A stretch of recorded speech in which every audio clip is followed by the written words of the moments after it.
अगर आपको बहुत क्रोध आता है और आपको अपने मन को शांत रखना है तथा सही राह में सदैव आगे बढ़ना है और अपने लक्ष्य को पाना है तो आपका यह कहानी सुनना बहुत ज़रूरी है। चलिए चलते हैं कहानी पर। एक दिन की बात है, भगवान बुद्ध एक गांव में उपदेश दे रहे थे। बुद्ध ने कहा कि क्रोध की आग में क्रोध करने वाला खुद भी जलता है और दूसरों को भी जलाता है। गांव में कई लोग बुद्ध के उपदेश बहुत ध्यान से सुन रहे थे। उन्हीं लोगों के बीच एक हरि नाम का बहुत क्रोधी व्यक्ति भी बैठा था। बुद्ध की यह बात सुनकर वह गुस्सा हो गया और बोलने लगा, तुम पाखंडी हो, बड़ी बड़ी बातें करना ही तुम्हारा काम है, तुम लोगों को भ्रमित कर रहे हो।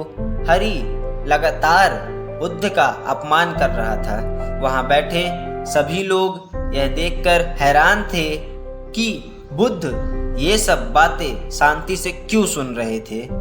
बुद्ध को शांत देखकर हरि को और ज़्यादा क्रोध आ गया और वह वहाँ थूक कर चला गया। उसके जाने के बाद बुद्ध ने उपदेश देना फिर शुरू कर दिया। हरि जब अपने घर पहुँचा तो उसका मन शांत हुआ। उसे अपनी गलती का एहसास हुआ। उस समय रात काफ़ी हो गई थी, इसलिए वह उस समय सो गया।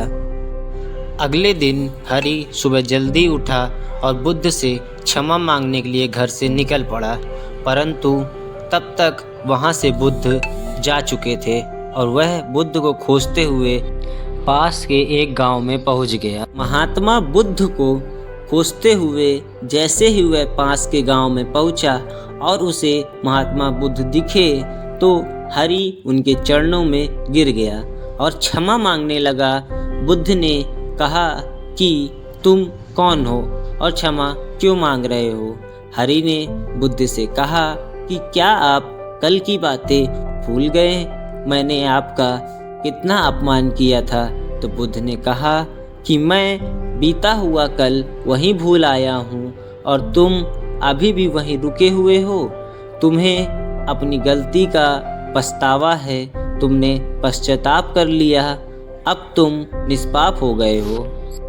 बुद्ध हरि से कहते हैं कि बुरी बातें याद रखने से हमारा वर्तमान बिगड़ जाता है, इसलिए बीते हुए कल की दुख देने वाली बातों को भुलाकर और मन को शांत रखकर सदैव आगे बढ़ना चाहिए।